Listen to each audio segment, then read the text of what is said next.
Welcome sa my channel mga boss. Shout out nga pala sa mga bumisita dito sa channel ko. So, ngayon, pag-usapan na naman natin ng mga shortcut na daan. Shortcut na mga daan na mga palabas ng Quezon City simula North Caloocan o kaya kung taga San Jose Bulacan ka ay pwede ka dumaan dito na shortcut. Shortcut na para hindi ka na dumaan ng Commonwealth. So, tara, pag-usapan natin yan mga boss. Kung interesado ka, para sa iyo itong video na to. Pero kung hindi ka naman interesado, ay salamat na rin sa iyo, idol. So, dito boss, sa daan na to, shortcut ito, papuntang Visayas Avenue, ang labas nito boss. Yung daan natin dito mga bossing, dito na sa Dahlia Avenue, kung familiar sa inyo yung Dahlia Avenue. So, dito yung daan natin. So, yung dinaanan natin kanina, yun ang, yun yung Commonwealth Avenue. Magsisimula ka dyan sa LTO sa Barte. Kung familiar naman sa inyo yung daan na yan, so, doon tayo nagsimula, no? Tapos pagdating natin dyan sa may gasolinahan, Rupali na gasolinahan, so kumana na tayo, papasok tayo rito mga boss. Sundan mo lang tong video na to boss. Itong video na to, full video to boss, walang cut-cut. Para malaman mo yung mga kanto na kung saan tayo liliko. So, sundan mo lang to mga bossing. Kaysa naman dumaan ka dyan sa Commonwealth, kung makikita mo yan sa picture, no? So, ganyan, no? Ang lala ng traffic dyan. Bakit ka pa makipagsapalaran dyan kung may shortcut naman dito? Kung ayaw mo naman dito sa shortcut na to, so dyan ka sa Commonwealth, makipagsapalaran ka dyan, makikita mo yung nasa picture. Bahala ka na, diskarte mo na yan, bossing. Yung sa akin lang naman ay nagbibigay ako ng konting shortcut sa mga alam kong daan. So, tara, sundan mo lang to mga boss. Medyo mahaba ang video na to, pero ano to, sureball to na shortcut na daan. Dito medyo matraffic din, pero basic lang din. Kakaunting traffic lang. Hindi naman siya tuloy-tuloy, no? Dahil sa mga iba dito may mga nakaparada, kaya nakakaabala din sa mga shortcut na daan. Alam naman natin yung ibang mga four wheels, may four wheels, walang sariling parking. So, ganun talaga ang buhay, no? Kaya test-test lang sa konting traffic, mga boss. Sundan mo lang yung video, matik yan. Hanggang dulo to, bossing. Nga pala, bossing, baka hindi ka pa nakasubscribe niya, mag-subscribe ka naman, bossing, para updated ka sa mga ilalatag nating mga shortcut. At doon pa pala sa kabilang shortcut mga boss, kung papunta ka naman ng Carino Highway o kaya South Caloocan, may shortcut din tayo doon. So, mag-subscribe ko lang dyan para updated ka sa may lalatag nating mga shortcut na daan. So, ayun lamang po. Salamat sa iyo, bossing. At patuloy mo lang itong subaybayan ng video na to hanggang sa dulo. At marami tayong ilalatag na mga patalandaan dyan kung saan ka pwedeng lumiko. Basic lang naman dito mga bossing. Wala kang ka-stress kaysa doon ka sa Commonwealth. Talaga naman napakahirap na dumaan ngayon ng Commonwealth sa motorcycle lane. Kapag nagkamali ka doon, ma-incap ka pa. Naku po. Nadali ka pa ngayon sa incap. Dito walang ka-incap idol. Kahit magsigit-sigit ka dito sa mga four wheels, okay lang. Ingat ka nga lang. Baka makasagi ka ng mga four wheels, problema pa. So, dito, basic lang talaga, idol. Sundan mo lang talaga to. Huwag kang kukurap sa video na to para malaman mo. Itong kanto na to, bossing, ito yung afternoon. Diyan sa may Petron. Sa may stoplight. So, kanan ka lang dito, no? Dire-diretso lang to, bossing. Hanggang sa makarating tayo dyan sa Dahlia Avenue.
So itong kanto na 'to boss, ito na yung Dahlia Avenue 'no.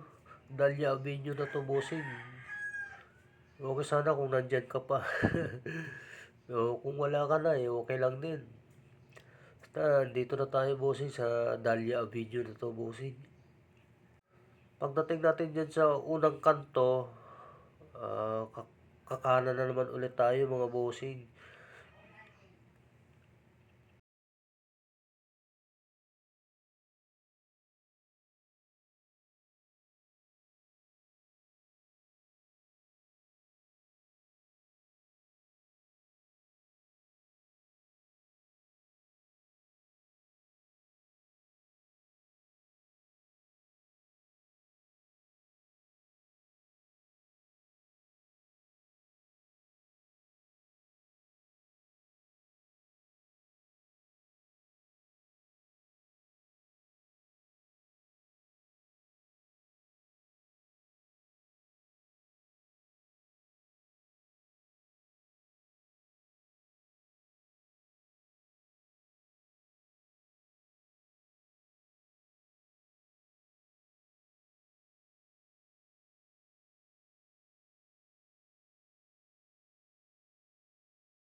So dito bossing, pagdating mo dito bossing, pwede ka na gumamit ng Google Map or Waze.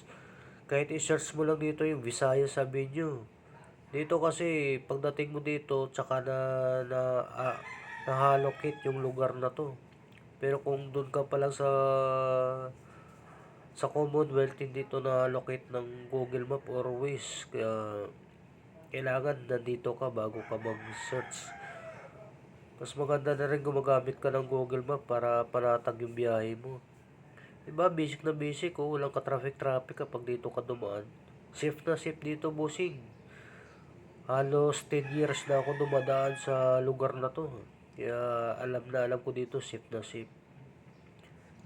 Kahit gabi nga minsan, bossing, dumadaan ako rito. Kahit alas 12 ng gabi, dumadaan ako rito.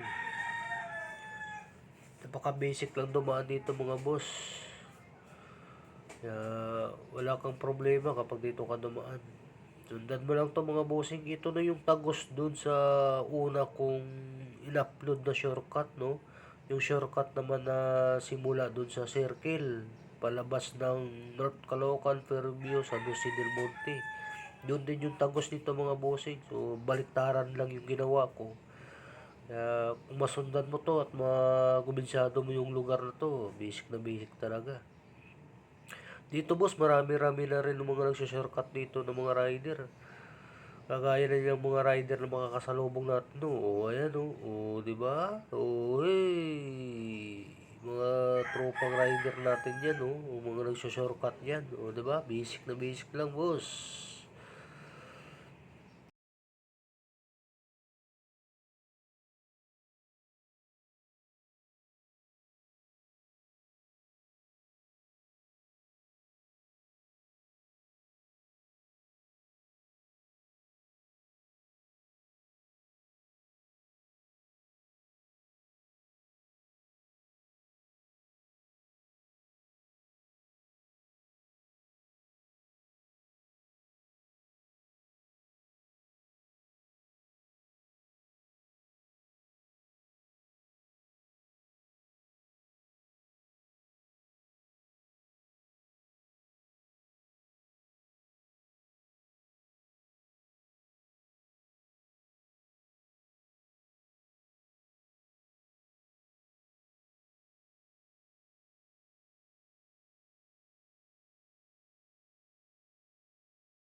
Pag nakarating ka na dito, busing, ito na yung ano, ito na yung pader ng Himlayan, Himlayan Tandang Sora. Ito na yung tawag nilang Himlayan na Tandang Sora dito.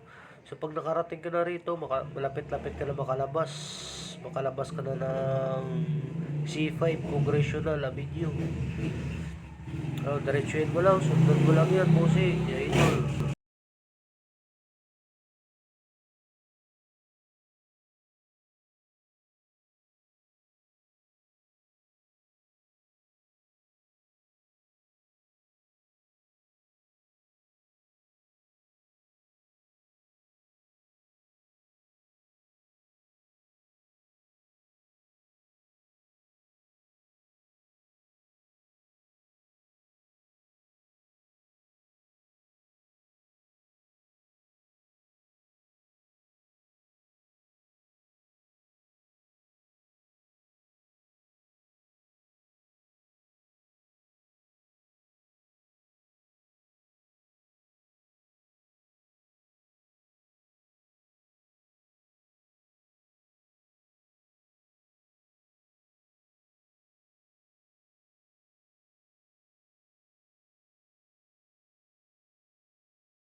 So pagdating mo naman dito bossing, ito na yung palabas, ito na yung tinatawag nila ditong Finland Drive.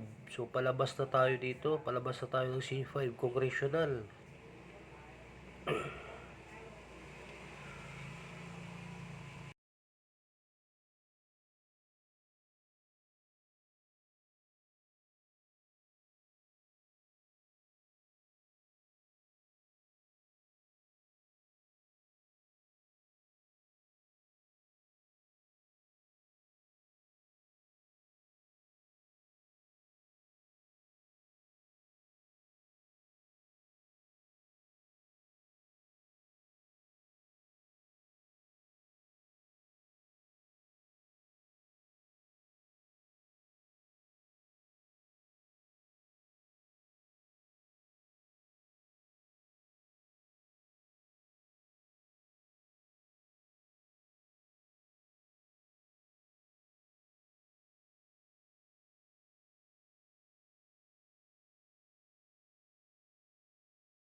So pagdating natin dito bossing, nandito na tayo sa dulo. Dulong-dulo na bossing, nandito na tayo sa ano.